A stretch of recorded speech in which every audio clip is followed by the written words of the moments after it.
Kalau tasaimut ketika Mbah Mun sering ngendikan ihdinas siratal mustaqim siratal ladzina an'amta 'alaihim. Terus uniknya di surat Fatihah itu, ya Allah tunjukkan kami ke jalan yang benar. Itu bukan sirotoka jalan jenengan, tapi siratal ladzina an'amta. Saya masih ingat betul ketika Mbah Mun ngendikan Allah itu mboten saged ditiru. Wong Allah mboten dahar, mboten ngombe, mboten tidur. Sing saged ditiru niku nggih padha-padha manusa, sehingga disebut ihdinas siratal mustaqim siratal ladzina. Maka dalam disiplin ilmu sanad itu sampai ada kalimat ekstrim, man ta'allama bila syekhin fasyekhuhu setan. Itu tidak main-main ya. Artinya ketika orang lain menuduh dunia kiai katanya terlalu kayak kerajaan kecil, santri tidak pernah ngeritik, itu keliru. Sebetulnya memang aturan ilmu itu diantaranya untuk ilmu agama itu harus pakai apa? Sanad. Bukti ini apa? Ihdinas siratal mustaqim siratal ladzina an'amta 'alaihim. Jadi untuk mengikuti jalan Allah niku harus mengikuti jalannya orang-orang yang telah engkau beri nikmat. Telah itu artinya finish. Finish itu artinya sudah meninggal. Saya masih ingat betul kalimatnya Mbah Mun, kalau kamu mengikuti orang, kalau ingin kebenarannya permanen, yang sudah meninggal. Potongan-potongan soleh dadakan ngeten kan nggak meyakinkan. Pas ngaji gayanya kayak wong soleh, enggak mulai kumat meneh, soleh meneh, kumat meneh, itu kan nggak meyakinkan. Istighfar gini nangis, karek nonton dangdut gini nyesal. Terus apa ya, nggak jelas no? Terus gak kasil maksiat ya nyesal, gak kasil toat gitu nyesal. Itu nanti ikut partai wa akharuna atarafu bidzunubihim kholatu amalan sholihah wa akharuna sayyi'ah. Jadi orang-orang zaman akhir itu nyampur aduk antara kebaikan dan keburukan. Kayak sampean sering sholat saf awal itu ya baik, tapi ya ono sombongi. Maksudnya ono sombongi kowe iku sapa wani kok ngarep. Maksudnya itu ya ribet kan. Makanya ada wali jadi wali itu karena kalau sholat itu di belakang. Alasannya aku izin mbek pangeran, sawane kok ngarep. Jadi ilmu itu macam-macam. Bapak Rian sering dawuh, nak ana wong istiqomah ngimami masjid itu ya apik. Tapi nak keseringan ya perkarane ambisi mau digenti. Jadi istiqomah itu nak keterusan itu ya dadi ambisi. Mulane gak jelas ngimami masjid terus istiqomah apa mau digenti. Artinya apa? Hidup ini gak jelas. Justru gak jelas itu bagus karena ketok menusane, napa? Ketok menusane. Sehingga dalam ilmu fikih itu lucu. Kalau cerita wali-wali top, Abdullah bin Umar niku semadzhab dengan Abdullah bin Abbas. Mboten seneng urip teng tanah haram. Ketika banyak ulama, banyak sahabat senang hidup di tanah haram, alasannya sholat di tanah haram itu seperti 1000 napa? Sholat. Tapi yang dipikir beliau bukan sholatnya, maksiat di tanah haram juga lipatannya sama. Maka rumahnya Abdullah bin Umar itu pas ning perbatasan. Nak sholat di bojone ning tanah haram, nak tukaran metu. Jadi ono area tukaran itu dikondisikan steril. Jadi masyhur itu. Jadi beliau nak lagi mesra mbek bojone wiridan teng tanah haram, nak tukaran metu sik.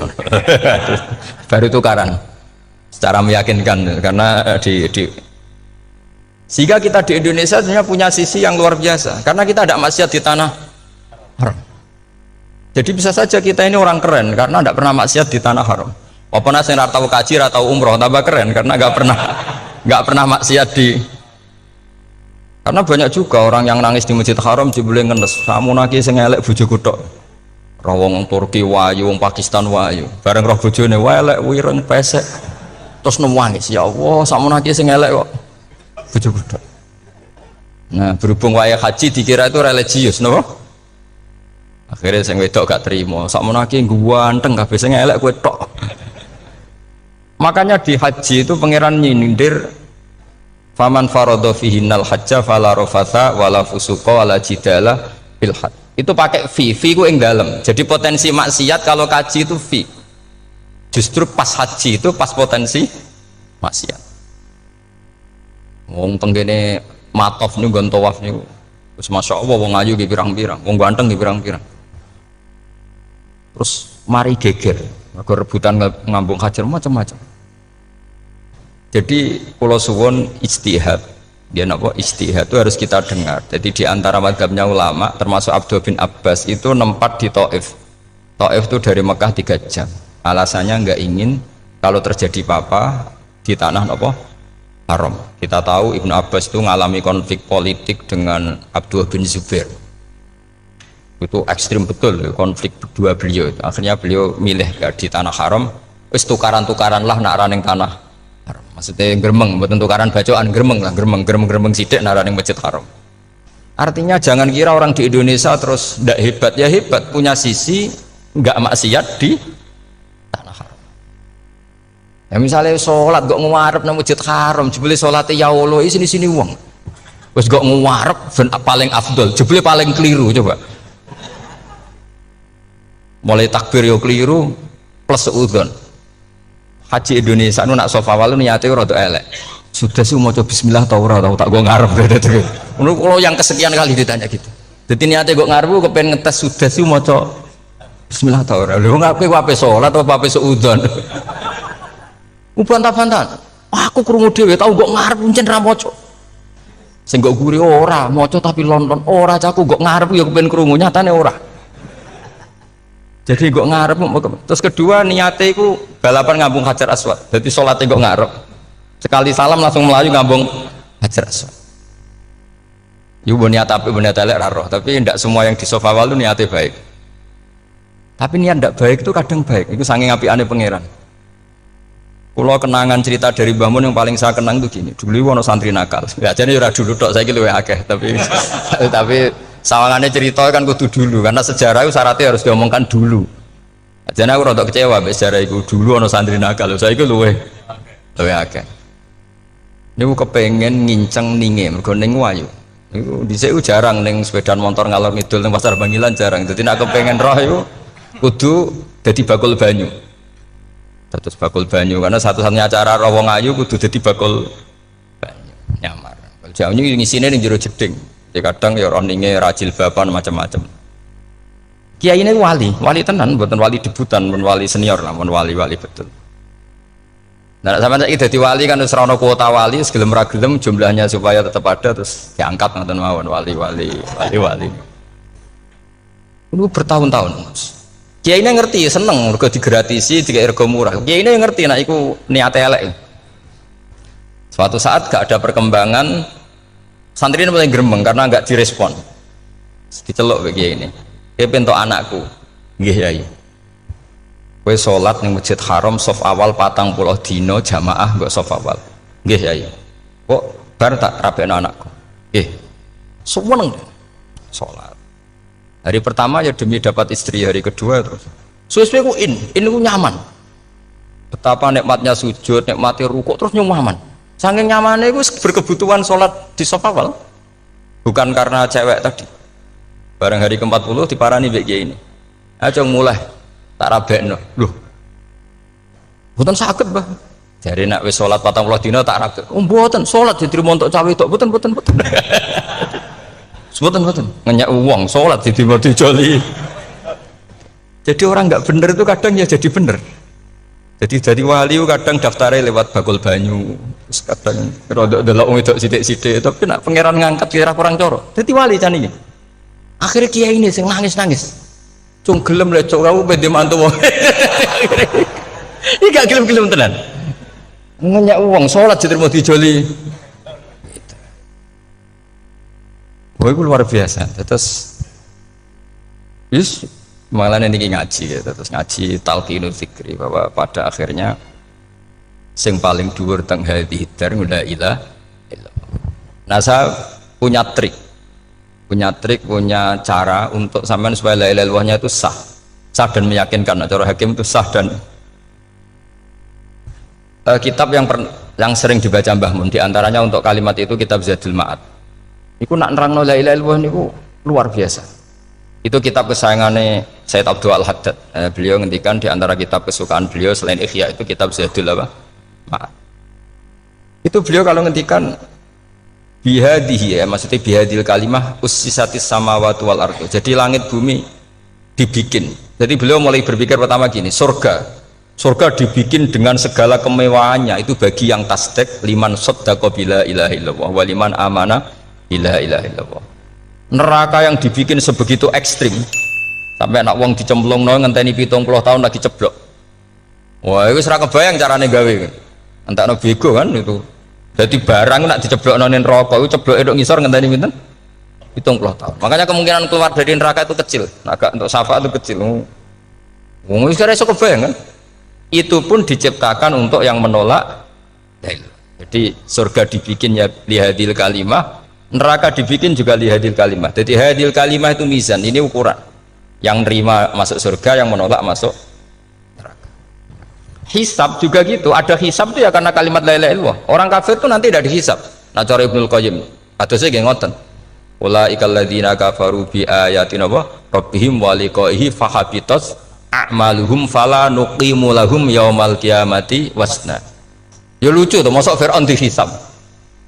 Kan sekarang rokok kan. Jadi hisab itu nanti itu yang nggak jelas-jelas. Makanya sampean hati-hati, itu potensi dihisab. Jadi yang jelas itu udah dihisab. Masuk kanjeng Nabi dihisab kan tidak mungkin. Nabi Ibrahim masuk dihisab. Fir'aun masuk di, karena yang jelas surganya tidak dihisab, yang jelas nerakanya juga nggak dihisab. Tapi nak sing pengajian yo teko, dangdutan yo teko lah ini yang ini yang itu. Ya itu hisab itu. Dulu biskop ya bayar, mlebu masjid ya bayar. Cuma ada biskop 10.000, nak ning masjid 2.000. Itu ya hisab itu nanti. Jadi orang kafir yang karuan kafirnya itu istilah Quran fala nuqimu lahum yaumal qiyamati wasna. Nah, artinya ada hisab juga tolak ukurnya la ilaha illallah. Terus wabihadil kalimah bu isatir rasul. Karena kalimat ini rasul diutus untuk melatih la ilaha illallah. Jadi kalimat ini luar biasa. Tapi setelah jadi tahlil terus yang mau coba ngantuk, terus jumlahnya kakean kan, terus akhirnya gak sakrat. Akhirnya tak lewat di komentar, suwi temen. Pemenang nak sing mimpin tahlil wong tuwek terkenal suwi lagi tahlil dipimpin Mbah niki, sing mburi mesti sambat, wah suwi mesti. Itu kriminal kita, itu kesalahan kita. Kalimat yang harusnya jadi tolok ukur surga neraka itu ukurannya kalimat itu, kemudian kita nganggap kalimat itu sebagai kalimat yang apa? Prop. Itu aja sampai ya. Makanya kalau suwon sing mimpin tahlil aja suwi-suwi. Istilah illallah ping 3 hadir terus bar. Niku semua ijazatnya hanya 3 kali. Itu kok udah dipirang-pirang niku. Tapi nak la ilaha illallah tolong gak hadir ya tak baleni neh dadi 6. Kok gak hadir? Jebule ping 1000 pun ndak hadir. Lah ini yang masalah. Terus kula waca ndak ini supaya sampean ngerti kalimat itu menjadi kualitasnya bagus ndak itu karena cara pandang. Itu tadi kalau sampean mikir surga dibikin semewah itu dengan fasilitas bidadari secantik itu, semuanya kelas A, itu ya bagi yang menerima la ilaha illallah. Neraka dibikin se ekstrim itu juga bagi yang nolak. Jadi ini kalimat pembeda, makanya kalimat haqqin 'alaiha nahya wa 'alaiha namu. Terus wa biha wa 'alaiha. Ijazah kene usume usum. Wa biha wa 'alaiha. Tren ini kene wa 'alaiha wa biha. Wa biha apa wa 'alaiha? Enggak yang di sini umumnya. 'Alaiha nahya wa 'alaiha namut. Wa 'alaiha wa biha. Wa 'alaiha wa biha. Oh berarti orang jelas prinsipnya, gak jelas. Jadi kalau suwon Mbah Mun sepuh-sepuh niku fi akhiri hayati nu sering maos talqinu dzikri. Karena memang beliau ingin di akhir hayatnya juga kita semua nanti di akhir hayatnya semuanya min ahli la ilaha illallah Muhammadur Rasul. Dan itu dimulai dari sesuatu yang sangat-sangat ilmiah. Yaitu tadi dimulai kenapa surga dibikin untuk sing iman la ilaha illallah. Kenapa neraka dibikin untuk yang menolak la ilaha illallah. Kemudian Rasul diutus untuk melatih la ilaha illallah. Nanti ada azab ya karena menolak la ilaha illallah. Ada maghfirah karena yang terima la ilaha illallah. Makanya istighfar, kalau cara oleh istihad, niku istighfar itu setelah la ilaha illallah cara kalau oleh istihad. Di beberapa Indonesia itu thariqah punya istighfar dulu baru la ilaha illallah. Tapi banyak ulama yang berpendapat dibalik. la ilaha illallah dulu baru, karena istighfar itu didengar Allah itu setelah tauhidnya benar. Ini cara madzhabnya Abul Hasan apa? Asyadzili, yaitu fa'lam annahu la ilaha illallah baru wastaghfir li dzambika ai li hadil kalimah. Karena orang bisa dimaafkan itu berdasar kalimat la ilaha illallah. Misalnya begini ya, orang kafir itu kafir terus sampai 70 tahun, sekali melafatkan la ilaha illallah itu yughfar lahum ma qad salaf. Jadi kullil ladzina kafaru iyantahu yughfar lahum ma qad salaf. Artinya orang kafir itu belum pernah tahlil, belum pernah istighosah, ya belum pernah istighfar, tapi sekali melafatkan la ilaha illallah secara sah langsung yughfar lahum ma qad salaf. Berarti dulu mana la ilaha illallah sama istighfar untuk kepentingan dimaafkan Allah? La ilaha illallah cara madzhab Abul Hasan Asyadzili, karena alasannya wong kafir sing kafir wae tanpa istighfar, asal kalimat la ilaha illallah benar langsung yughfar lahum ma qad salaf. Jadi cara pikirannya Abul Hasan Asyadzili itu la ilaha illallah yang benar dan kamu baru istighfar, nanti insya Allah pasti dimaafkan bihaqi la ilaha illallah. Jadi fa'lam annahu la ilaha illallah baru wastaghfir li dzambika bihadil kalimah, karena sahnya istighfar setelah kalimat ini sah. Itu orang kafir yang kafir berpuluh-puluh tahun itu langsung diberi bonus sama Allah yughfar lahum ma qad salaf. Nah, ukuran iyan tahu pakai apa coba? Hei para wong kafir, nak kowe mendo sangka kekafiran, ukurannya pakai apa? La ilaha illallah. Sekali la ilaha benar langsung yughfar lahum ma qad salaf. Makanya ketika ya Ja'far Shadiq, Sayyid Ja'far Shadiq, beberapa lama arja ayatin fil Quran adalah qulil ladzina kafaru iyantaru yughfar lahum ma qad salaf. Jika mana kan abet jadi sama malaikat, dia wong kafir 70 tahun Gusti, mau celek lu pisan langsung jenengan sepuro, mosok kalau imam tahlil buatan jenengan sepuro.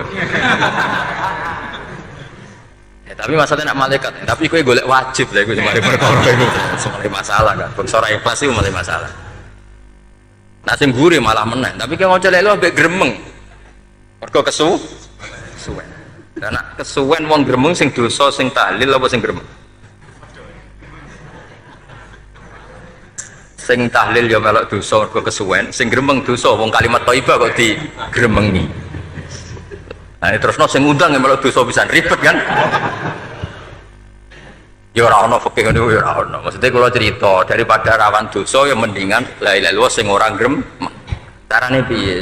Sing mimpin ya sing fasih sing cepet. Ini insyaallah. Oh teng desa kula anggere muni tahlil ben Gus Wak suweneng kabeh, mesti cepet. Jamin mesti cepet. Kalau sering ngomong, aku cepet lah lu mati sing suwi. Mergo suwi mari dosa gremeng lho, perkara no. Nah kiai-kiai kan do sungkan mek kula. Nah teng adat masyarakat kan nggih sampai Gus sampai anak kiai kan sungkan dadi kiai-kiai sing tua-tua akhirnya melok cepet. Dan ini harus dielmoni. Saya ulang lagi ya. Sebetulnya dalam thariqah Syadziliyah itu la ilaha illallah dulu baru istighfar. Alasannya apa? Sihhatul istighfar itu ba'da sihhati la ilaha illallah. Jadi dia bawa nggih qulil ladzina kafaru iyantahu yughfar lahum ma qad salaf. Saiki intiha anil kufri, berhenti kekafiran dengan kalimat apa? La ilaha illallah. Itu langsung yughfar lahum ma qad salaf. Dan Allah ngendikan fa'lam annahu la ilaha illallah baru wastaghfir lidzam ai bihadil kalim. Artinya gini, bisa saja istighfar kita itu tidak didengar Allah karena tauhid kita tidak pernah benar. Mau ngelafat notok tapi tauhidnya tidak benar. Maka terus dibutuhkan latihan-latihan dari ahlul ilmi, misalnya kayak Imam Sanusi, kayak Imam Asy'ari, itu pelatihan-pelatihan la ilaha illallah dengan pemaknaan yang luar biasa. Misalnya begini, ambil saja la ilaha illallah itu dengan makna seperti ini. Tidak ada sesuatu yang maujud kecuali disebabkan oleh yang super maujud. Alam raya ini, langit bumi ini kadung berstatus maujud. Kan nggak mungkin yang maujud diciptakan yang tiada. Nak ngono mau hadhil maujudat khalaqaha wajibul wujud. Lah wajibul wujud ini yang bernama Allah Subhanahu wa ta'ala. Maka kualitas Anda iman tuh lebih tinggi. Selama ini kan enggak. Orang no pangeran kecuali Allah. Terus Allah itu yang siapa? Ya Allah yang siapa itu harus kamu berani mensifati. Allah belum pernah menceritakan dirinya di Quran kecuali beliau dia mensifati zatnya. Saya adalah sing khalaqas samawati wal arda misalnya. Saya adalah zat yang begini. Karena itu dengan cara itu bisa dikenali. Ya, dengan cara itu bisa kenali. Makanya Allah itu harus kita kenali, yaitu lewat ma'rifatullah. Ibadah tertinggi adalah ma'rifatullah. Ya caranya ma'rifat tadi dimulai, gak mungkin alam raya ini kemudian diciptakan oleh al-adam, sesuatu yang tidak ada. Pasti yang namanya maujudat diciptakan yang maujud. Karena maujud ini maujud pencipta harus super. Lah super itu bahasa Arabnya wajibul wujud. Karena pencipta harus awal. Gak mungkin Fir'aun itu Tuhan lahirnya di bumi, berarti dulu buminya ketimbang Fir'aunnya. Tuhan-Tuhan yang lain juga begitu, masa dulu buminya ketimbang Tuhannya. Makanya Allah pasti Tuhan betul karena bersifat awal, bersifat qadim. Nah kalau kamu mulai latihan gitu, iman kamu itu bil bayyinah, dan syaratnya iman yang benar adalah bil bayyinah. Bayyinah itu jelas welo-welo. Makanya semua nabi memaklumatkan diri, qul inni ala bayyinatim mir rabbi. Lam yakunil ladzina kafaru min ahlil kitab wal musyrikin munfakina hatta ta'tiyahumul bayyinah. Jadi kamu harus punya otoritatif kebenaran sing sampai welo-welo itu layak balus syakka wal irtiyab, sudah agak bisa ragu lagi. Nah saya khawatir kalau kita sudah tidak ngaji seperti ini, la ilaha illallah itu mau rutinitas. Pemenang nak kasiat ribet meneng. Nak diwaca 1000 kasiat ini, nak diwaca 2000 kasiat. Wah itu ngawur lagi. Saya itu kemarin ketemu banyak orang pintar lah di Jogja. Itu saya cerita, mereka tanya saya, Gus kenapa engkau jarang berdoa? Saya bilang saya itu sering berdoa, cuma mungkin Anda tidak tahu kata saya. Doa itu syaratnya harus setelah sihatil iman, imannya itu benar. Dulu ketika Gerwani itu kampanye komunis itu gitu, anak-anak kecil disuruh memejamkan mata, ayo kamu minta permen sama Tuhan. Ternyata nggak dapat permen, suruh memejamkan mata lagi, coba minta sama bu guru, terus dikasih apa? Permen. Oh berarti yang ada bu guru bukan Tuhan. Artinya apa? Kalau umat Islam ini Islam ini kamu jual dengan doa, kemudian doa dipakai tolok ukur Islam bener apa enggak, habis kamu. Banyak orang ingin jadi Kapolri, jadi gubernur, jadi apa, mengundang orang-orang kondungo. Terus nyangoni akeh gak mandi, mesti dihujat deh. Dan sing dongo yang ngerti nak mandi, potongan wong seneng duit itu kan insya Allah mandi lah kan kira-kira gitu. Jadi korbannya itu Islam kalau terus menerus doa yang dipakai apa? Transaksi. Maka doa itu nomor 2 atau 3, nomor 1 itu ya iman tadi, ma'rifatullah itu nomor 1. Bukan doa, karena kalau doa dijadikan nomor 1 takutnya itu dipakai ukuran. Makanya ketika orang kafir minta sama Nabi, minta itu ya bahasa Arabnya doa, untuk mengubah Mekah jadi begini, untuk mengubah Mekah jadi makmur, jadi ada sungainya, roh. Nabi gak mau. Padahal Nabi kalau doa pasti mustajab apa enggak? Tapi andekan itu diturutin, maka ukuran iman selalu pakai doa. Dan itu bahaya jangka panjang, karena Nabi perso pengganti beliau-beliau kamu-kamu yang nanti doanya tidak mandi, itu bahaya, itu tidak prospek cara hitung-hitungan. Iya nak zaman Nabi donga mesti mati. Nah, ketika era sampean dia nak kiai tenan Pak, kalau donga anak sugih, nak sugih kira kiai kan ribet. Mungkin dewe kiai ora sugih kan ribet kan. Maka kita sebagai ulama itu punya hitung-hitungan. Nah beda dengan pakai ma'rifatullah. Misalnya begini, ini contoh paling gampang. Orang kafir itu dulu mengukur kebenaran Muhammad, mereka tentu manggilnya Muhammad. Muhammad, kalau kamu mengklaim bahwa orang mati bisa hidup lagi, coba mbah-mbah kamu yang sudah mati bangunkan. Kalau bisa berarti kamu benar, kalau ndak ya ndak. Pertanyaannya itu yang faktu bi abaina in kuntum apa? Sodikin. Pertanyaannya, ngukur kebenaran dengan cara itu yang bikin standar siapa? Nah, Nabi itu sempat terdesak karena itu dipakai ukuran. Tapi kalau pakai ilmu mantek, jawabannya lebih gampang. Ngukur kebenaran dengan cara itu versi siapa? Versi saya. Kamu benar itu kalau bisa membangkitkan orang mati. Terus dari Nabi ya, kalau versi kamu ya kamu yang membangkitkan, nanti ditanya bareng-bareng. Loh ini kan kita seperti itu kan, kita sering. Artinya apa? Islam ini yang bisa mengawal hanya ilmu. Doa itu nomor 2, yang bisa mengawal Islam hanya fa'lam, harus ilmu annahu la ilaha illallah. Ketika orang kafir lo tanya, Muhammad kalau kamu Rasul betul, fasayir jibala Makkah, jibalu Mekah kamu jalankan kemudian jadi emas. Dan orang-orang yang mati bangkitkan, kemudian kita tanya, adinuka hakun amla, agamamu benar apa enggak? Nabi andikan minta kira-kira dituruti Allah apa enggak? Pasti dituruti. Tapi masalahnya, masa menunggu itu? Masa Allah menjadi Tuhan nunggu itu? Allah selalu Tuhan, baik orang percaya atau tidak. Makanya Allah tidak mau nuruti, karena itu jadi problem jangka panjang. Iya, kalau Nabi mustajab doanya, terus era umatnya seperti ini. Sing kiai ini bendino dalail ora mesti mandi dongane. Wis sing tirakat lah ora mesti mandi dongane. Nak bab donga niku wis padha wae lah. Misale mesti mandi, nak wong waras mesti dienggo donga husnul khotimah, ora dienggo golek sugih, iku mesti amatir. Nah masalahnya nak dienggo husnul khotimah bagi mereka yang kedonyan ya gak ngefek, dianggap tidak prospek. Panjang kan? Makanya itu pinternya Nabi nomor satu itu al ilmu fa'lam annahu la ilaha illallah lagi wastaghfir li dzambi. Jadi kalau suwon kenapa ini cerita Mbah Mun, kenapa akhir-akhir beliau sering talqinu zikri, sering melatih zikir, itu sirinya diantaranya bahwa kalimat ini harus menjadi kalimat super, kalimat sing alaiha nahya wa alaiha namut wa alaiha nub'ats atau wabiha nub'ats insyaallah ta'ala minal. Ya itu tadi, kita sebagai kiai itu ikut menjaga ini, jangan sampai kalimat ini membosankan. Tahlile suwi barbar segitu ono sing nyoal la ilaha illallah Muhammadur Rasulullah lane kurang panjang iki wakaf Taurat terus panjang. Bahwa agama ini dimulai hatta ta'tiyahumul bayyinah. Jadi sesuatunya harus benar-benar sampai jelas. Orientasi para ulama dulu itu cara menerangkan la ilaha illallah itu sampai difahami an bayyinatin. Makanya semua nabi memaklumatkan diri kul inni ala bayyinatin mir rabbi, sampai di situ. Dan semua cerita-cerita di tafsir Jalalain di apa-apa itu ukuran kebenaran itu lam yakunil ladzina kafaru min ahlil kitab wal musyrikin namun fakina hatta ta'tiyahumul bayyinah. Monggo. Maka semua kita itu harus punya kecakapan untuk merangkai dalil. Kalau gak ada pengalaman saking kitab-kitab turos, kitab-kitab dulu.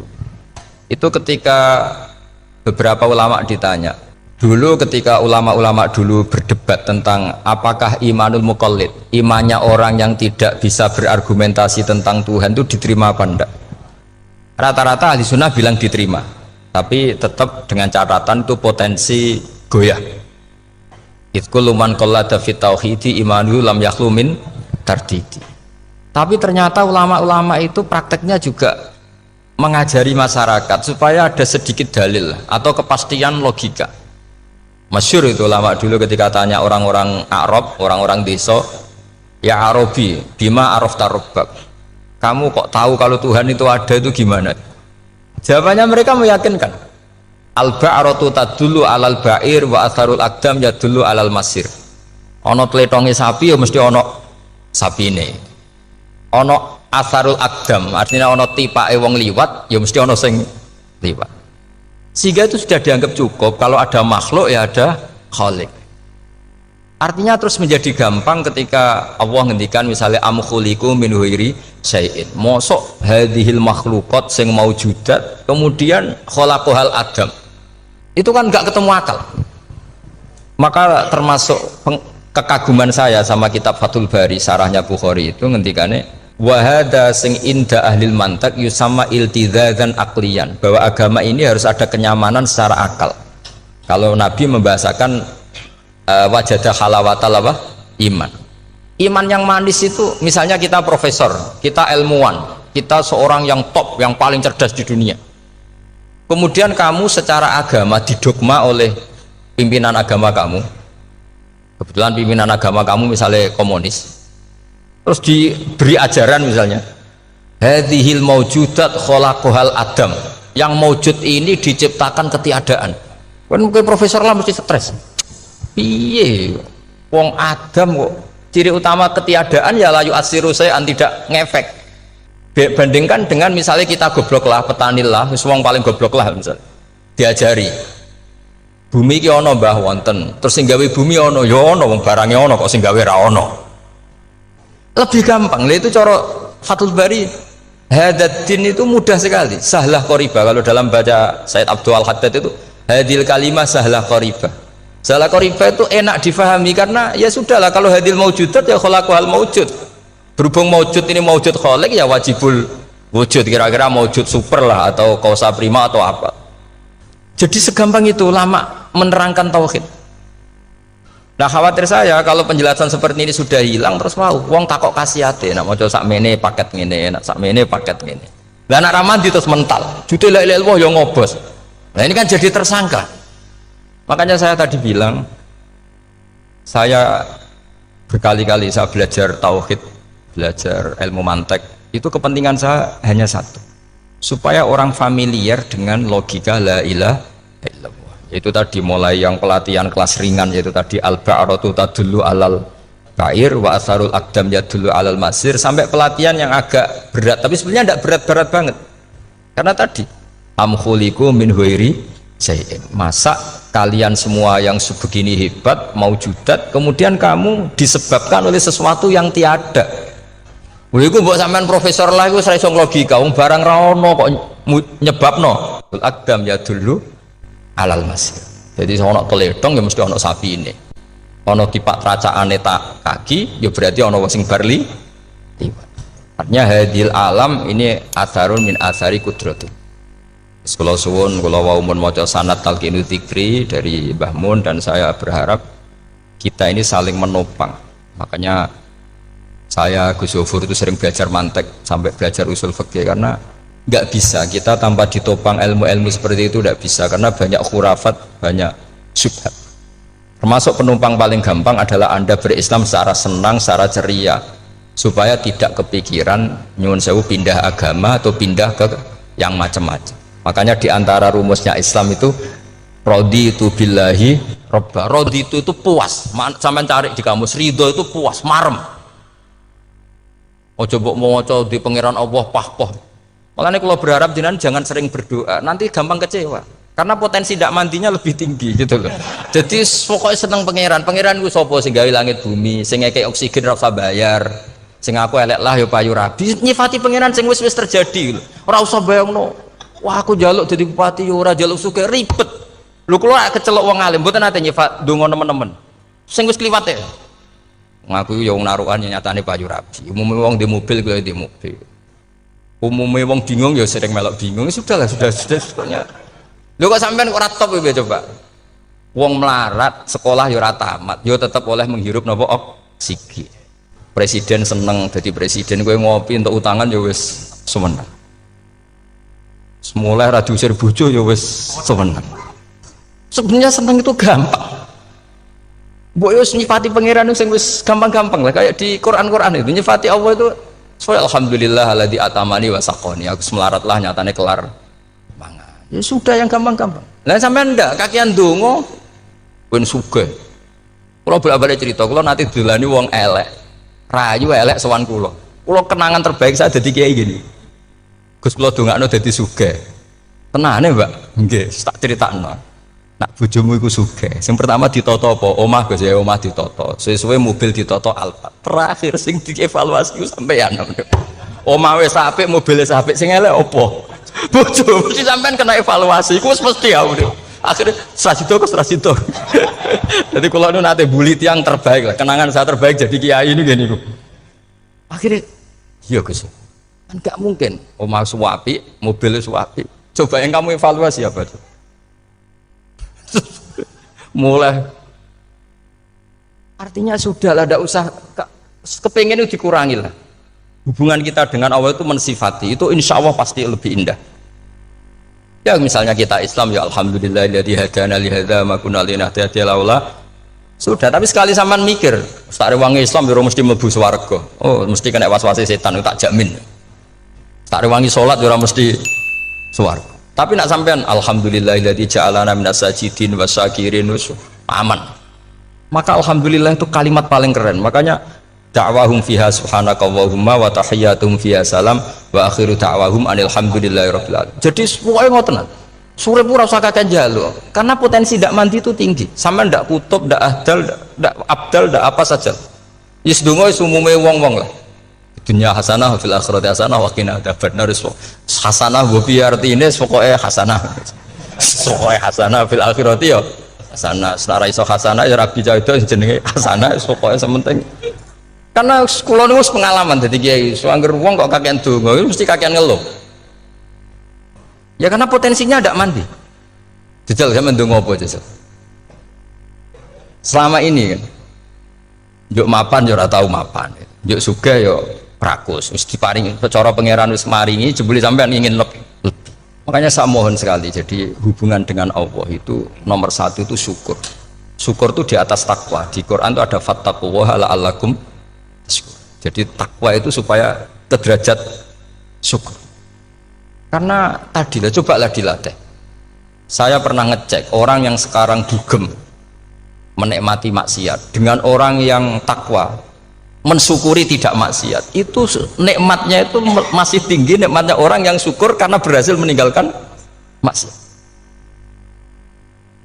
Makanya kamu yang syukur bengi-bengi seradi duit ning kamar wudu bariku ngelamun jujuk esok yes alhamdulillah gak maksiat. Kira usah bayangno terus tahajud qiyamul lail iku para habaib para ulama wis kira ramakome lah seperti itu. Terus ramakome tangi turu seradahan tempiring itu alhamdulillah sing gampang-gampang ya. Dan itu memang ajarannya Nabi. Jadi Nabi itu kalau bikin ajaran itu orang sing asbaha aminan fi sirbi sesuatu mu'afan fi badani indahu kutu yaumi faka'an nama khizat lahu dunya bi khadafiriha. Jadi David bayangkan mirip man asbaha aminan fi sirbi ngontrak ya ora diusir sing di omah, kumpul mertua ya ora diusir mertua, kumpul bojo ora diusir bojo, aminan fi sirbis mu'afan fi jasadis urip nak guyu do banter wis bengak-bengok indahu kutu yaumi dina iku iso mangan iki faka'an nama khizat lahu dunya bi khadafiriha. Anggap ae kowe itu sak donya. Lha wong paling sugih gawe kolam renang paling 100 meter persegi. Kowe ndelok laut renang sak kapoke. Pokoke urip sing gampang itu. Kok senengane repot to? Senengane repot. Pokoknya kalau kepengen itu jenengan syukur lah. Pokoknya gimana ini pokoknya ini kampanye syukur lah. Pokoknya karena tadi coba yang biasa dungo-dungo itu dikurangi lah. Syukurnya dulu yang lo sampean tak arani. Doa yang mandi itu dimulai apa? Asana Allah. Tinggi mana doa dengan syukur? Syukur. Nabi itu kalau berdoa itu nyifati Allah panjang sekali. Alhamdulillah hamdan katsiran terus wa hamdan wa fi ni'amahu wa yukafi mazida ya rabbana lakal hamdu kama yanbaghi li jalali wajhika azimi sultanik la nuhsi sana'an 'alaika anta kama athnayta 'ala nafsik antal muqaddim wa antal muakhir. Wus panjang. Sampean kan gak muqaddimah suwidi. Dongane sing dawa.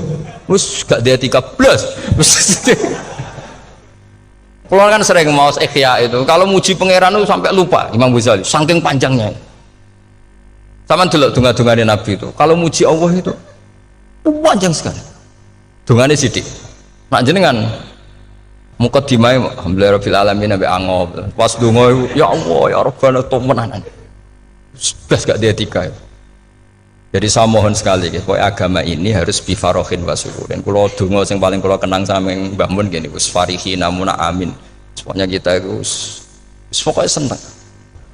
Makanya kalau suwun lah supaya beragama terus seneng. Rodi itu bila roba rodi itu kalau anak maknanya marem lah marem di pangeran Allah itu marem. Kata Sayyidina Ali lah kafani izzan antakuna li robban wa kafani fakhran an akuna laka abdan pun gustin tek bangga kula dadi manusa mergo pangerane jenengan. Cara di pangeran Fir'aun kan yo ribet wae. Wis mati tenggelam dadi ton. Terus wa kafani fakhran an akuna laka abdan kula nu seneng banget mergo dadi kawulane jenengan. Misalnya jadi kawulane presiden ya iso coplok, kawulane menteri kadang ketangkep KPK, kawulane sugih kadang bangkrut, ribet kan? Makanya beliau ngendikan kafani izzan antakuna li robban wa kafani fakhron an akuna laka apa? Abdan. Terus ini kalau rati provokatif loh. Pertanyaannya siapa yang paling punya hak otoritatif untuk menerangkan Quran hadis? Ulama. Ulama yang mana ya? Yang kapabel yang sudah diakui dunia kayak Imam Ghazali, Imam Bukhari, Imam Syafi'i. Artinya kalau kita tidak pakai materi itu ulama mendapat pikiran kita bukan mendapat pikiran mereka. Saya ulang lagi, kalau kita tidak pakai materi yang otentik, yang orisinil, umat ini mendapat pikiran kita, bukan pikiran mereka. Maka saya berusaha supaya teman-teman atau semua umat Islam dapat pikiran-pikirannya Imam Ghazali, pikiran-pikiran Imam Bukhari, pikiran-pikiran Abdul Qasim Al-Junaidi, kejernian-kejernian Abu Yazid Al-Bustami. Kejernian itu diantaranya adalah misalnya makalah yang menurut saya itu makalah yang super. Jadi untuk ngadepi krisis karena COVID atau karena apalah. Itu lama dulu sederhana sekali. Beliau-beliau punya rumus yang mungkin jarang didengungkan orang, tapi saya akan kampanye rumus ini. Al-istighna, hakikatul istighna, itu adalah al-istighna anis syai' labihi. Jadi pemenuhan kebutuhan yang sebenarnya adalah kita berusaha menghindari sebanyak mungkin kebutuhan yang sekunder, yang enggak penting. Bukan memenuhi semua yang kita inginkan. Jadi misalnya begini ya, kalau kita lapar, itu keinginan kita itu makan enak apa asal makan? Tentu jawabannya asal makan yang sehat. Tapi kalau nuruti nafsu kita, makannya yang enak, teman makan ya enak. Terus di warung yang favorit. Ini kan satu kebodohan. Kenapa untuk makan saja butuh definisi sekian banyak? Yang kita harus kecewa, warung favoritnya bisa sudah tutup. Atau kita ke sana harus macet. Ribet. Yang benar-benar arif dan bijaksana itu adalah al-istighna anisya. Sesuatu yang tidak mendesak itu jangan jadikan kebutuhan. Sehingga kalau kita puasa misalnya, semua makanan itu enak karena kita sangat lapar. Sehingga Abdul Qasim Al-Junaidi ketika ditanya, ma'idamu to'am, lauk makanan itu apa? Jawabannya lucu, alju, lapar. Kalau kamu lapar ya semuanya enak. Ini sudah mulai hilang. Kita bilang makan enak itu ya sate, ya gulai, ya pizza yang kita senang. Akhirnya apa? Untuk nikmatnya Allah itu kita jadi ribet. Apalagi yang orang-orang fasik harus ditemani perempuan yang tidak halal misalnya, atau harus ada ajudan, ribet. Nah pertanyaannya, orang yang ribet sama yang nggak ribet itu pinter mana? Pinter yang nggak ribet. Nah ini kearifan-kearifan yang mulai hilang. Lalu siapa yang bisa mewarisi itu? Ya ulama. Jadi ulama itu cara berpikir sebenarnya simple. Makanya mereka sering kalau tahajud itu, di antara makalah Sayyidina Ali paling terkenal dan yang menjadikan beliau punya derajat yang luar biasa, itu adalah kafani izzan antakuna li robban wa kafani fakhran an akuna laka abdan. Ya Allah, saya ini sudah begitu mulia, begitu terhormat dan sangat-sangat terhormat karena yang menjadi Tuhan itu Engkau. Jadi rumus pertama itu karena menjadi Tuhan itu Engkau. Hanya Tuhan yang abadi, Tuhan yang pertama, hanya Tuhan yang al-awwal. Coba ya Allah, kalau saya ini punya Tuhan Fir'aun, punya Tuhan mati jadi tontonan lagi, itu kerennya di mana coba? Andaikan kita punya Tuhan Fir'aun. Atau punya Tuhan yang asal-usulnya manusia, apapun hebatnya manusia itu, kita punya Tuhan manusia itu. Tuhan yang lapar, yang kalau nggak makan mungkin pingsan, mungkin bisa kena COVID, nanti Tuhannya diisolasi, kayak apa? Makanya ketika Tuhan Allah menyindir ketuhanan selain Allah itu, Allah hanya menyindir dengan kalimat sederhana, kana yakulanit to'am, yang kamu tuhankan itu masih makan. Artinya kalau nggak makan ya lemes. Jadi lama-lama ada orang gini, alhamdulillah tadi Tuhan mampir ke saya, kelihatannya lapar, setelah tak kasih makan sehat lagi. Susah nggak punya Tuhan yang seperti itu. Beda dengan Tuhan kita. Tuhan yang nggak butuh makan, nggak butuh minum, al-qayyum, zat yang berdiri sendiri tanpa butuh yang lain. Al-awwal, sebelum ada langit bumi sudah ada Tuhan kita yaitu Allah. Bandingkan dengan Tuhan-Tuhan yang dipertuhan yang lain, yang adanya setelah bumi, misalnya Fir'aun dan sebagainya. Sehingga Sayyidina Ali pertama jadi kebanggaan apa? Kafani izzan antakuna li robban. Saya ini keren betul, karena punya Tuhan yaitu Engkau. Tuhan yang lahul asma'ul husna, Tuhan yang semuanya punya kebaikan, punya keabadian, punya keagungan. Terus wa kafani fakhron an akuna laka abdan, dan saya bangga sekali karena saya menjadi hambamu. Kalau saya jadi hambanya Pak Rektor ribet kan, sudah tak hormati ternyata nanti tidak rektor, ya kan ribet kan. Terus pokoknya ribet, jadi budaknya manusia itu ribet. Makanya ada seorang wali datang ke temannya yang jadi presiden atau jadi raja. Datang ke situ karena tidak punya uang, mau minta uang karena temannya raja. Setelah sampai sana ternyata temannya ini karena orang soleh pas berdoa, ya Allah saya minta ini, minta ini, minta ini. Terus si wali tadi pulang. Tanya, kenapa kamu pulang? Ternyata dia sama, masih minta-minta kayak saya.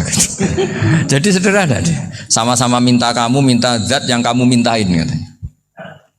Jadi dulu itu orang itu sebegitu dekat dengan Allah. Sehingga si raja ini terus ketemu wali tadi tanya, kenapa kamu menyepelekan saya padahal sekarang saya raja. Terus ditanya sama wali tadi, karena temannya, kalau kamu di padang pasir tidak bisa minum dan harus minum 1 gelas, dengan ongkos kamu harus mengasihkan semua kerajaan kamu demi minuman itu. Pilih mana, minuman apa tetap jadi raja? Ya saya milih bisa minum. Saya tidak raja tetap hidup, tapi kalau nggak minum mati. Bagaimana Anda bangga dengan satu kerajaan sing la yusawi kak samain, yang tidak sama dengan segelas air. Jadi artinya terus mereka melihat jadi raja itu ya biasa, jadi presiden biasa, jadi rektor biasa. Karena mereka biasa berlogika hakikatul izzah itu ya taqarrub ila Allah, yang benar-benar terhormat itu ya dekat dengan Allah. Begitu seterusnya mereka bikin paradok-paradok yang aneh, tapi itu menjadi pelajaran. Bapak saya Ki Nur Salim itu senang baca anekdot Nasiruddin Koja. Itu kalau bikin orang-orang aneh, itu dia datang ke satu pesta, pakai baju lusuh, pakai sarung lusuh atau celana lusuh, sama Sohibul Bait yang punya acara dibiarin. Setelah dibiarin dia pulang pakai jas, pakai dasi, pokoknya keren. Dihormatin, pakai alpat, pokoknya dihormatin. Silahkan. Pas dia disuruh minum, minumannya itu disokkan saja ke sakunya. Jas, kamu harus minum yang banyak, karena kamu yang dihormati, bukan saya. Terus makanan semuanya diletakkan di saku, ada yang apa, ayo kamu makan yang banyak. Alpatnya juga gitu, dikasih sate apa, ayo kamu makan yang banyak. Mereka tidak melihat saya, melihat kamu. Akhirnya orang satu pesta itu istighfar semua, berarti kita ini salah. Terus dia pidato, kenapa kamu uang gitu? Tadi saya datang, orangnya sama. Gara-gara beda pakaian, penghormatannya beda.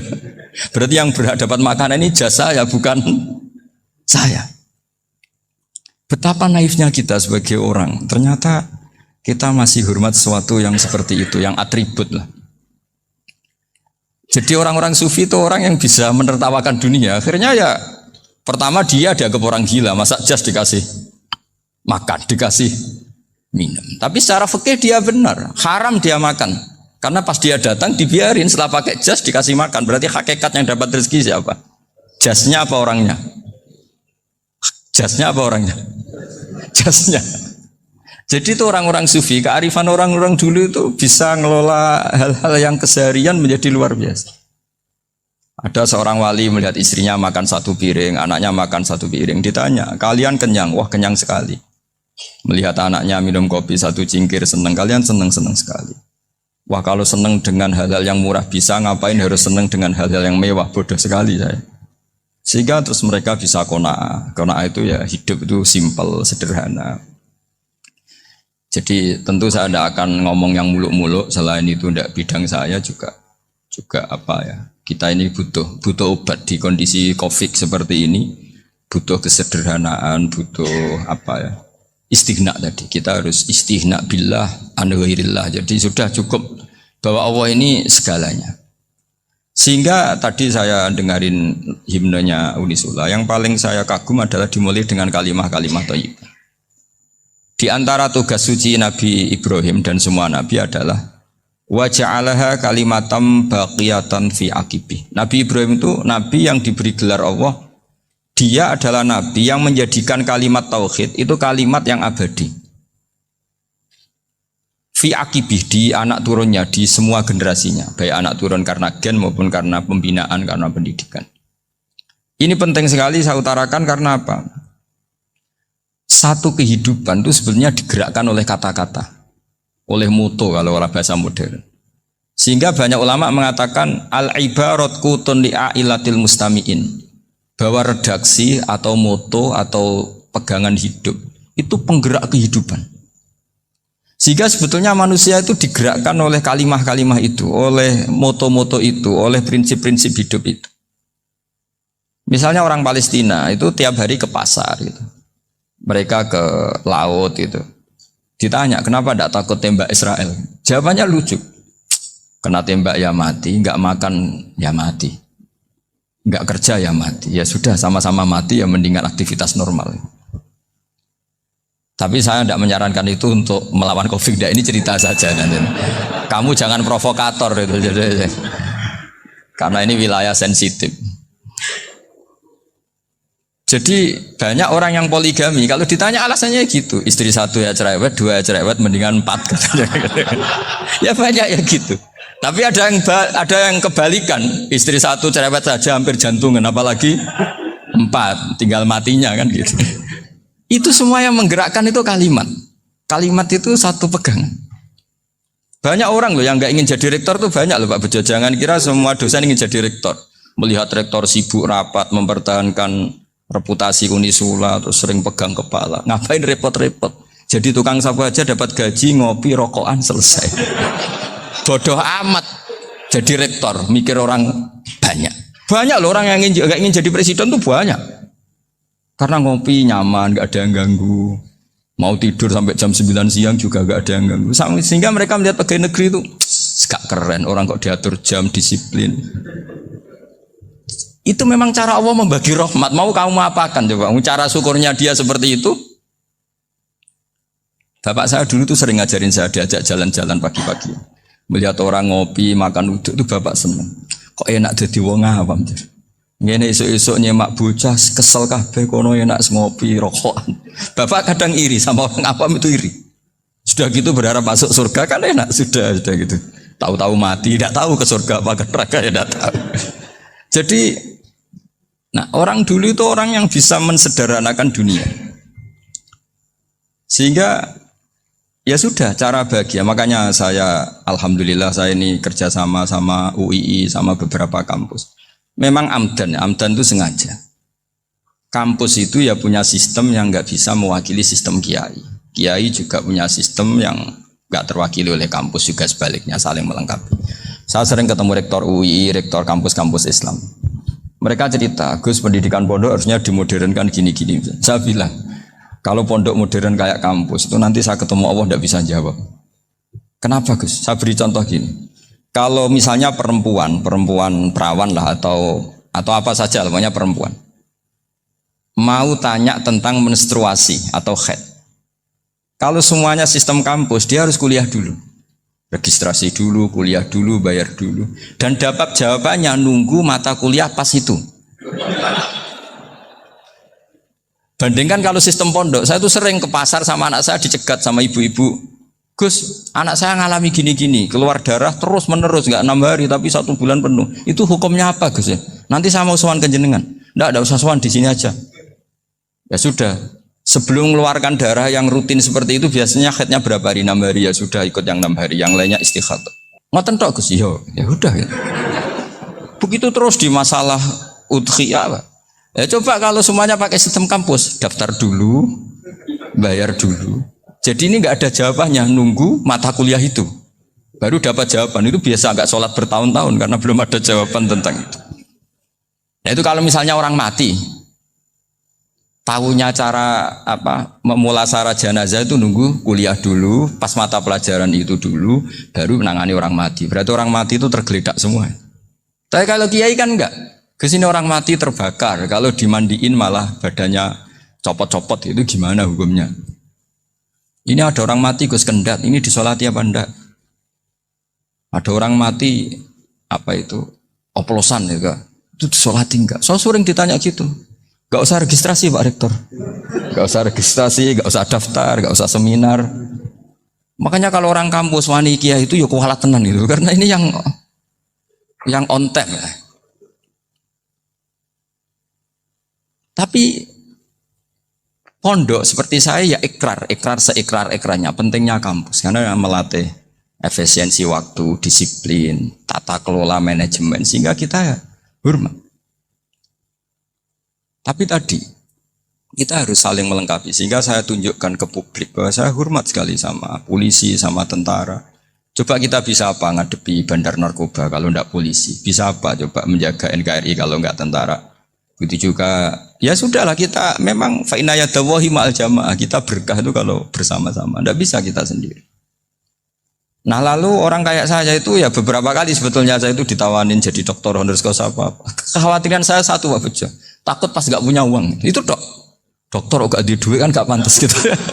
Jadi repot gitu, daripada beban lah sudah lah nggak usah dokter. Jadi kalau nggak punya uang ya pantas, terus kalau ngebis ya pantas. Suatu saat kalau mati nggak ada yang hadir ya pantas, nggak dokter gitu. Kalau sudah dokter kok masuk neraka, dokter kok masuk neraka kayaknya apalagi rektor kampus Islam kok masuk neraka itu kan kok kayak nggak pas itu. Misalnya rektor Unisiola ditanya mungkar nakir nggak bisa kan kayak gimana gitu. Makanya harus sering ngaji saya supaya nggak malu di depan mungkar nakir. Masa rektor ditanya mungkar nakir nggak bisa. Harus berani bentak. Ini saya rektor loh Pak mungkar nakir masa kalau wali-wali dulu berani. Masyhur di cerita wali-wali ditanya marabbuka manabuka. Saya ini guru tauhid. Kok kamu tanya marabbuka manabuka yang ngelotok. Kok kamu tidak pernah ngaji enak aja tanya. Jadi wali-wali itu ya rileks ngadepi mungkin. Saya akan rileks wali di Bang Pak Rektor. Saya yakin itu. Karena wali itu lebih dekat Allah. Sehingga orang dulu itu saya ulang lagi ya. Ada satu kearifan namanya hidup itu apa? Hidup itu adalah cari sebanyak mungkin supaya hidup itu tidak tergantung pada banyak hal. Sehingga misalnya cara berpikir orang-orang modern itu sebenarnya banyak orang-orang ilmuwannya nggak ngagumi Amerika. Bukan karena angkuh ndak. Untuk mempertahankan kebesaran negara sebesar itu, kebutuhan listriknya besar, kebutuhan tentaranya besar, kebutuhan apa. Sementara negara kayak Venezuela atau Swiss kebutuhannya ada banyak. Pertanyaannya, yang tergantung dengan banyak hal sama yang tidak tergantung banyak hal itu pinter mana? Kalau dibalik pertanyaannya gitu, negara-negara maju itu tidak keren kalau dibalik pertanyaannya. Orang yang untuk mempertahankan eksistensinya banyak, butuh banyak hal dengan yang tidak butuh banyak hal itu pinter mana? Orang yang bahagianya nunggu jadi dokter, nunggu jadi kiai besar, kiai viral, dengan orang yang bahagia cukup dengan ngopi itu pinter mana? Tapi kalau dibalik pertanyaannya, orang yang tahunya nikmat hanya kopi dengan nikmat yang banyak, pinter mana? Makanya Mbah Mun itu kalau guyon itu lucu. Aku ikut saake, ambil wong desa sing mlebu swarga. Saya dulu eskal mlebu swarga kok disakeni. Akhirnya beliau memberi penjelasan. Wong desa iku roe pakanan enak, iku mau kopi mbek uduk. Lah swarga iku mau nuruti sing dikarepno. Akhirnya semua mangan ngopi, nguduk, ngopi, ora roh pakanan liyane ku ora roh. Nasi mandi ya ora roh, pizza ya ora roh apa-apa. Terus saya bilang, wah lah niku nak nganti selera tentang wanita cantik. Iku juga sederhana. Rodok pesek ya wis cantik, rodok ireng ya wis. Apa bidadarinya seperti itu karena saking enggak pengalamannya. Jadi surga itu kan nuruti apa yang diinginkan. Kira-kira keinginan orang kampung kalau di surga itu apa coba? Makanan apa coba? Ya, nak senangnya ketemel gemblong itu. Artinya malaikat lebih suka nangani surganya orang-orang kampung di Bang Pak Rektor. Ini sudah ribet ini. Makanan apa saja sudah harus dicoba ya. Terus kalau di mall tahu orang macam-macam, seleranya macam-macam pasti. Enak mana kalau sampean jadi malaikat pelayan surga? Suka ngelayani orang kampung apa yang orang kota? Orang kampung kan?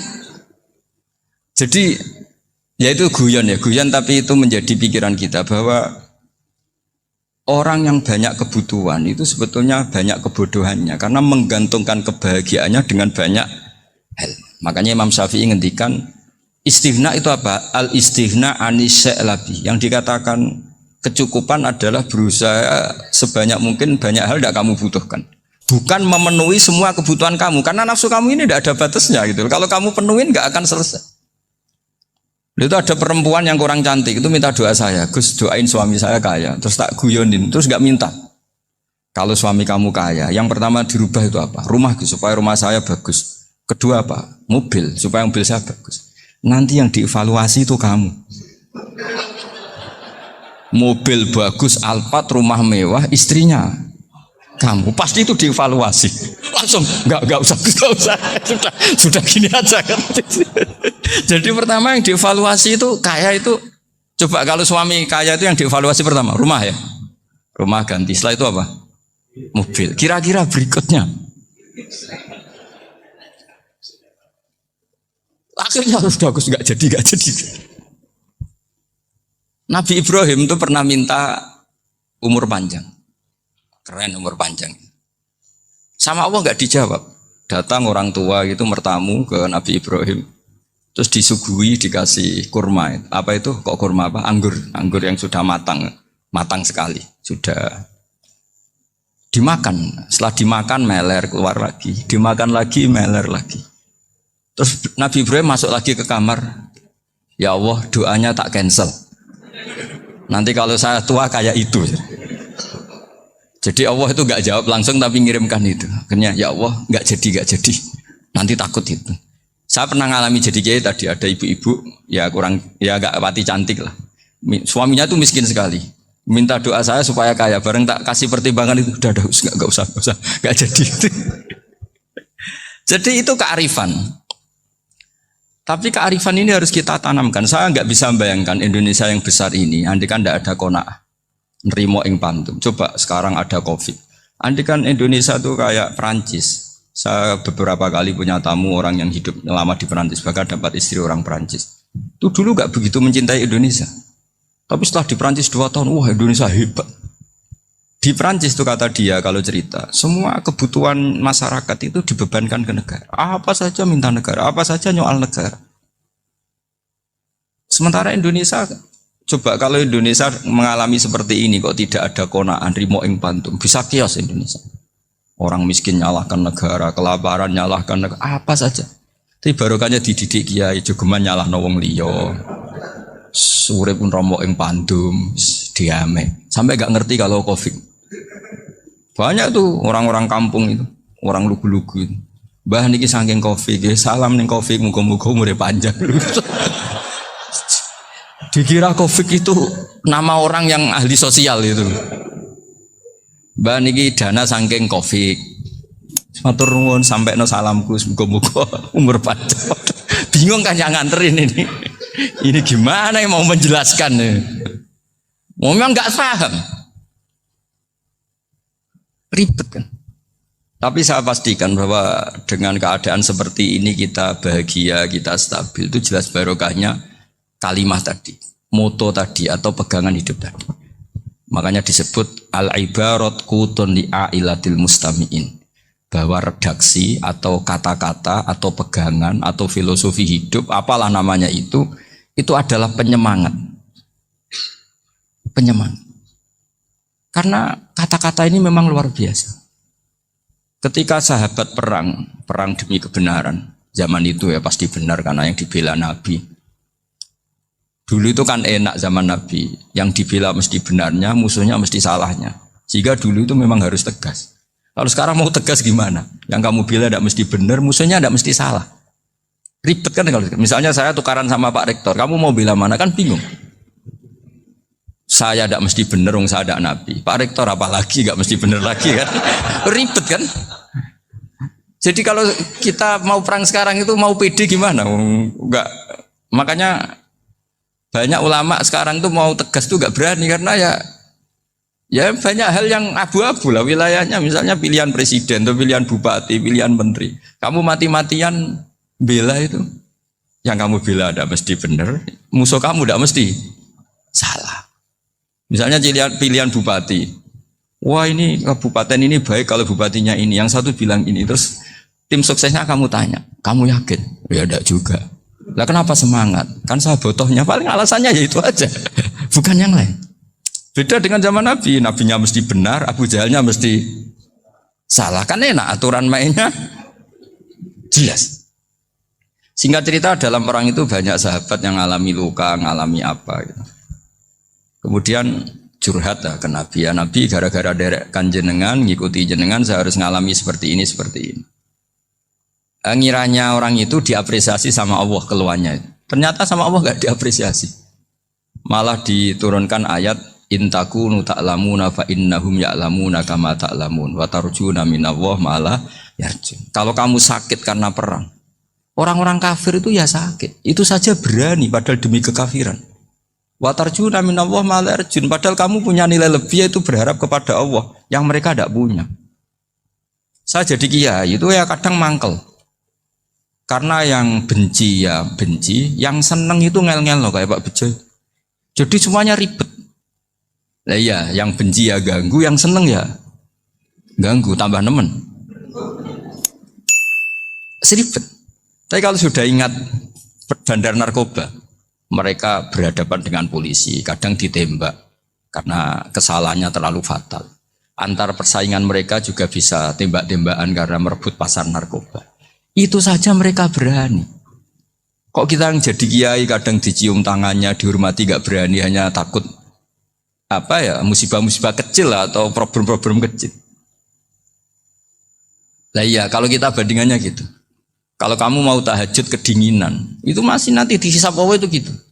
Maling ayam itu keluar malam-malam, hanya dapat ayam. Itu gak takut dingin. Ya gak takut digebuki masa. Kamu mau tahajud saja takut dingin.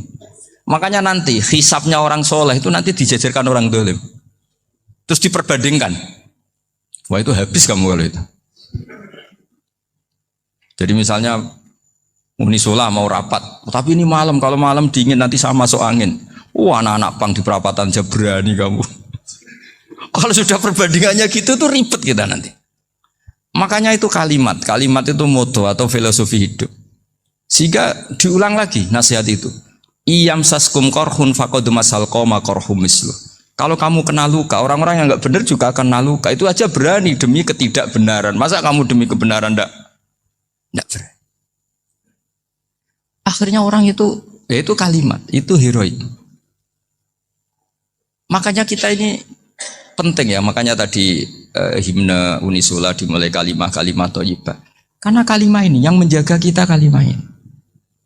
Misalnya tentang Tuhan. Kenapa orang Islam imannya kokoh seperti ini, termasuk yang sudah hidup di Amerika, di Australia, di mana-mana. Itu ya barokahnya ajaran atau barokahnya kalimah. Saya sebut kalimah saya pakai bahasa santri. Karena la ilaha illallah itu dalam tradisi santri disebut kalimatu haqqin alaiha nahya wa alaiha namut wa alaiha nub'ats. Ada yang riwayat wa biha nub'ats insyaallah taala minal aminin. Kenapa mereka di mana-mana meskipun sekolah di Amerika, di Australia, bahkan di Uni Soviet tetap mukmin? Itu barokahnya ajaran yang benar. Allah itu siapa? Tuhan. Tuhan itu sifat dasarnya apa? Awal. Dia harus wujud awal sebelum makhluk yang lain. Sehingga ketika ada negara yang maju, yang tertib, manajemennya tertib, masyarakatnya makmur, tapi punya Tuhan yang tidak seperti itu, tidak awal, itu sudah gak nyaman. Karena ndaklah keren Tuhan saya, karena Tuhan saya itu al-awwal, zat yang pertama. Tuhan saya keren lah, zat yang nggak mati. Tuhan yang nggak mati, yang nggak pernah mengalami kematian. Sehingga tontonan atau yang dilihat kenikmatan-kenikmatan yang lain ini tidak mengubah dia pendirian tentang Tuhan. Karena mantapnya satu kalimat tadi bahwa Tuhan itu ya harus satu, harus awal, harus tidak mati, tidak rusak, tidak mengalami apa-apa yang membahayakan. Sehingga ketika ditawarin Tuhan yang lain meskipun menjanjikan secara finansial atau kemakmuran, mereka gak tertarik. Itu coba, itu barokahnya makmur apa barokahnya ajaran? Barokahnya ajaran. Sering negara Islam itu kalah makmur dengan mereka, tapi barokahnya ajaran ini tetap apa? Tetap Islam. Makanya Nabi Ibrahim, Nabi yang sukses bikin wa ja'alaha kalimatam baqiyatan fi aqibi. Sehingga kita ini bekti sama orang tua misalnya, itu ya karena ajaran. Suwargamu itu karek wong tuamu. Nak wong tuamu ridho, Allah ridho. Nak ora ridho, Allah ora ridho. Ridho wa fi ridhol walidain wa sakhatu wa sukhtu wa fi sakhatil. Sehingga ketika ada orang tua yang agak brengsek gitu, anak-anak tetap hormat. Punya orang tua yang miskin, yang sudah miskin, tukang tombok nomor, banyak kan di kampung gitu. Ya tetap hormat. Coba kalau dari awal kita ngajari orang tua kamu hormati ya, kalau baik, kalau tidak usah. Bisa geger Indonesia. Tapi barokahnya ajaran-ajaran itu Indonesia tertib karena ada ajaran. Nah ini di sini ini pesantren dan Unisula semua harus berkontribusi membuat ajaran yang benar itu adalah ciri utama Islam. Sehingga Islam ini dimulai dengan ajaran kalimatu haqqin alaiha nahya wa alaiha namut. Sehingga kita tenang seperti ini. Saya ini termasuk kiai yang tenang. Meskipun kata orang banyak saya ini kiai besar, tapi termasuk kiai yang paling tenang. Termasuk yang paling tenang. Karena saya ini pakai mazhab orang-orang hebat. Saya berkali-kali cerita, orang kayak Imam Syafi'i itu orang yang luar biasa. Saya berkali-kali cerita, orang yang tadi nyium tangan kamu ya Imam Syafi'i, di belakang tuh ngerasani kamu, menghujat kamu. Jawabannya enak saja. Berarti saya alhamdulillah orang yang wibawa. Buktinya di depan saya nggak berani. Jadi enteng saja. Diceritain sebagian kampung, sebagian separuh dari warga kamu itu nggak suka kamu. Ya bagus lah nggak suka saya, nggak akan utang duit saya. Di mana-mana orang utang tuh karena teman dekat. Kalau nggak seneng pasti minimal nggak utang, nggak pinjam mobil, nggak pinjam apa. Berkah mana yang seneng sama yang gede? Jadi dianggap enteng saja. Semua yang dialamin dianggap enteng saja. Misalnya punya istri pemarah, ya baguslah marahin suami. Kalau marahin tonggo malah ribet. Jadi kamu harus terima kasih kalau dimarahin istri. Baguslah marahin saya mah, kalau marahin tonggo ribet. Jadi enteng saja. Tapi kita sekarang tuh karena nafsu ya, sehingga menghadapi hidup ini ribet. Ulama dulu kalau mau mati itu senengnya bukan main. Sudah lama saya ini ingin gak maksiat. Kayaknya gak maksiat paling efektif itu mati. Ya tidak apa-apa Gusti, kalau sebaiknya mati ya mati aja. Enteng saja. Jadi melihat kematian itu akhir dari segala keburukan atau potensi keburukan. Apapun baik kita sekarang, suatu saat mungkin kita gak baik. Yang bisa menghentikan ketidakbaikan atau potensi ketidakbaikan itu apa coba? Mati kan? Berarti mati itu mengerikan apa menyenangkan? Mesti kamu tidak berani menjawab. Meskipun secara ilmu kamu berani, tapi secara rasa agak berani kan? Saya ulang lagi ya, yang bisa menghentikan keburukan atau potensi keburukan itu apa coba? Apa? Kematian. Berarti kematian itu menyenangkan atau menyusahkan? Apapun kamu tidak berani jawab karena kamu agak-agak duniawi itu kelihatannya. Tapi secara ilmu, kamu tahu kan kalau mati itu tidak buruk-buruk banget. Karena apa? Itu akhir dari segala keburukan. Sehingga Nabi ngajarkan kalimat itu begitu luar biasa. Allahumma ahyini makanatil hayatu khairan li wa tawaffani makanatil wafatu khairan li. Nabi melihat dunia itu begitu indah. Ya Allah, kalau saya ini hidup, anggap saja hidup ini ziyadatan li fi kulli khairin, menjadi modal saya menambah segala kebaikan. Jika suatu saat saya mati, anggap mawon rohatan li min kulli syarrin, itu akhir dari segala keburukan saya. Sehingga mati hidup ya baik karena di situ kita bisa berkontribusi beramal soleh. Mati juga baik karena mengakhiri segala keburukan. Nabi nate ngendikan lagi, ajaban li amril mukmini inna amrohu kullahu khair. Orang mukmin itu mengagumkan, semuanya baik. In asobathu na'ma syakara fakana khairan lah. Kalau baru dapat nikmat, dia syukur, maka itu baik. Wa in asobatu dharra sabara. Kalau dapat masalah mereka sabar, itu juga baik. Sehingga orang mukmin dua sisinya pasti baik. Itu juga kalimat, maksudnya moto atau pegangan hidup. Nah berikut ini saya beri contoh, ini kenangan saya, ini contoh terakhir.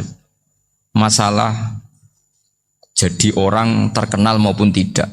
Di sini dicontohkan Imam Ghazali di halaman 367 di kitab saya 367, juznya 3 di kitab Ihya Ulumuddin. Di sini beliau cerita betapa untuk menjaga ikhlas sebaiknya orang itu tidak terkenal, tidak syuhrah, tidak terkenal. Oke, itu kita sepakat ya, karena kalau terkenal mungkin orang dipaksa publik dengan tanda kutip untuk selalu berbuat baik, tapi karena jaim lah, jaga image atau apa. Tapi ketika dibalik pertanyaannya, kamu rela yang terkenal itu orang nggak benar, sementara yang orang benar itu nggak terkenal. Lalu masyarakat taunya yang tidak benar. Kalau pertanyaannya dibalik gitu, orang baik wajib terkenal enggak? Kalau pertanyaannya dibalik seperti itu. Dokter yang benar tidak terkenal, yang malpraktek terkenal. Kamu ingin kondisi seperti itu? Gak ingin kan? Kampus yang bagus gak terkenal, yang kampus yang bagus gak terkenal, yang gak bagus. Nah, Artinya apa? Gara-gara olah kata, olah pikiran, ini logika jadi rubah. Lagi-lagi apa? Jawaban itu ada di kata-kata sebetulnya. Makanya bab-bab seperti ini tidak usahlah kita berdebat, berpolemik. Sebaiknya orang itu humul, menutup diri. Apa sebaiknya orang terkenal itu nggak perlu seperti itu. Sudah terserah Tuhan saja.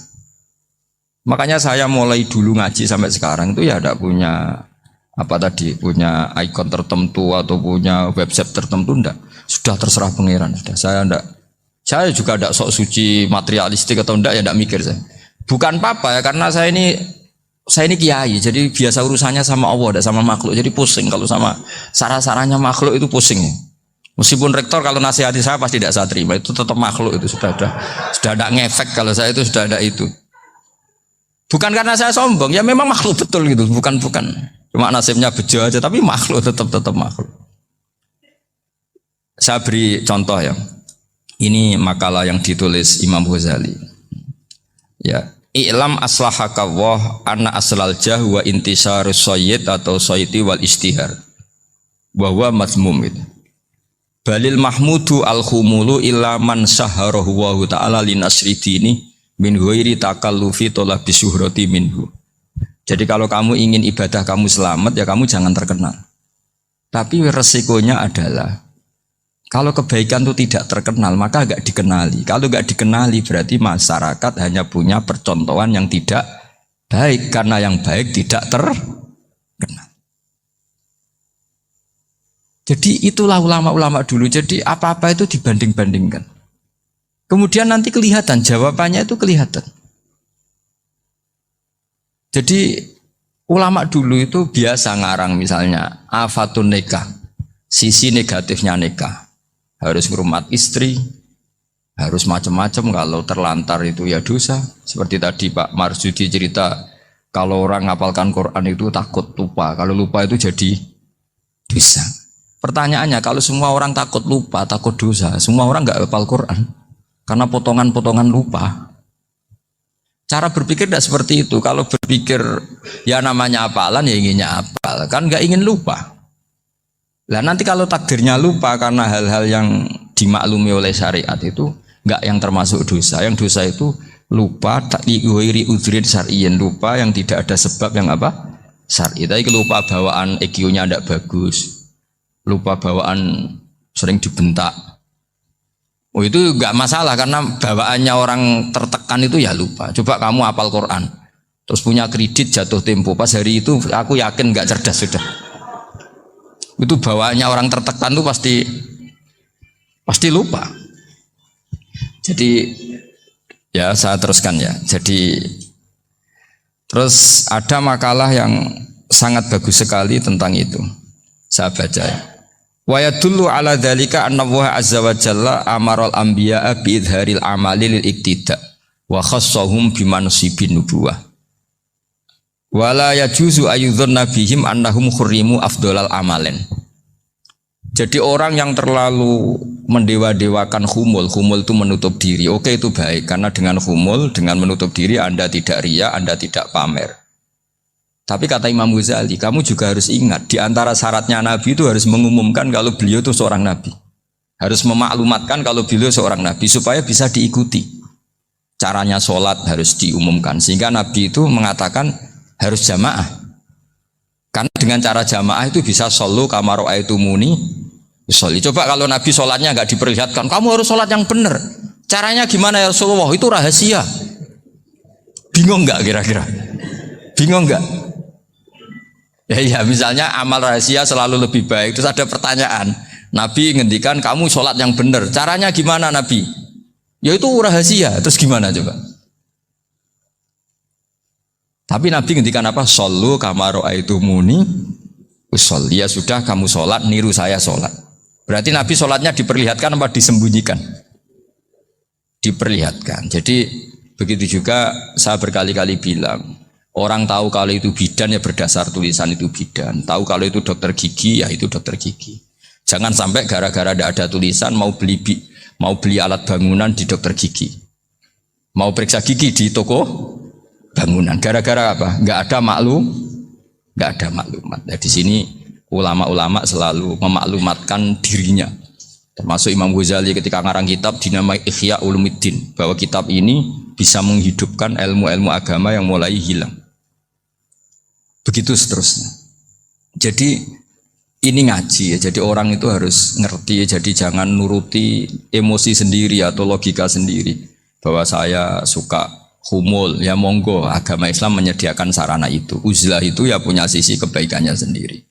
Tapi syuhrah terkenal asal tidak nuruti nafsu juga punya sisi kebaikannya sendiri. Setidaknya umat ini punya satu master kebaikan yang mudah diakses. Tapi tadi saya ulang lagi, jangan karena hadzun nafsi, jangan karena kepentingan pribadi. Makanya di sini disebutkan wa yadullu ala dzalika ala syuhrah annallaha ta'ala amarul anbiya bi idzharil amal lil iktida. Allah selalu memerintahkan para nabi kalau ngamal kebaikan ya harus dimunculkan supaya bisa ditiru. Yaitu tadi kita tidak bisa bayangkan kan kalau misalnya Nabi menyuruh kamu harus sholat yang benar, kemudian sholatnya Nabi sembunyi. Lalu ditanya, Nabi saya niru siapa? Wah itu rahasia, kamu nggak boleh lihat sholat saya, saat takut tidak ikhlas. Ribet kan? Sehingga jamaah itu statusnya tetap harus. Nah bedanya harus ini ulama berpendapat harus yang apa? Fardu kifayah. Tapi fardu itu maknanya harus. Tapi bukan berarti kalau nggak jamaah sholatnya nggak sah, nggak. Tapi statusnya jamaah tetap apa? Harus. Nah barokahnya harus ini orang yang baru sholatnya langsung benar karena ada yang diikutin. Coba kalau mantan dukun baru sholat terus sholat sendiri, itu mesti mirip mantra ya. Karena dia tidak ada master percontohannya. Tapi barokahnya ada master, orang paling bodoh pun kalau sholat ya benar, karena standar ada komandonya, ada imamnya. Sehingga Imam Ahmad malah berpikir keras, syarat sahnya sholat itu harus jamaah. Cara pikirannya Imam Ahmad keras sekali beliau. Sehingga kalau orang sholat sendiri kok ada orang lain yang maunya berjamaah harus bayar, orang itu harus bayar demi sahnya sholat. Itu madzhabnya Imam Ahmad. Tapi kalau madzhab Syafi'i hanya mengatakan itu fardu kifayah, yang kalau satu komunitas gak mau melakukan semuanya apa? Dosa. Ya jadi ini sebelum sesi ringan tanya jawab, hanya 2 saja tanyanya, nggak boleh banyak-banyak, nanti nggak pulang-pulang saya. Jadi tak baca lagi biar dapat berkahnya Imam Ghazali. Wa qala qaumun asirru afdalu minal alaniyati. Terus kata sebagian ulama al alaniyah itu afdal minas sirri. Terus diperbandingkan baik yang mana amal dipertontonkan sama ndak. Terus kata Imam Ghazali, kalau orang itu bisa jaga tidak riya, maka sebaiknya dipertontonkan karena kebaikan harus yang muncul, bukan yang tidak baik yang muncul. Makanya ketika memaklumatkan diri sebagai ingin jadi generasi khairah ummah, itu kalau diterjemah itu kan, wow, khairah ummah, umat terbaik. Itu kan kayak agak angkuh. Tapi nggak apa-apa, itu nggak apa-apa. Masa kita kampanye siap degradasi moral kan ya lucu kan, masa jualan gitu kan ya lucu. Kita memang ingin mengkhidmati ummah, berbakti dengan umat, membantu supaya jadi generasi khairun apa? Ummah. Tidak apa-apa dimaklumatkan supaya dengan itu umat punya sarana. Oh kalau ingin jadi khairun ummah kuliah di sini. Jangan lalu enggak gitu. Ya sama kita dokter, maklumatkan saja dokter gigi, dokter kandungan, dokter bedah. Sehingga orang kalau mau bedah ya jangan ke dokter kandungan.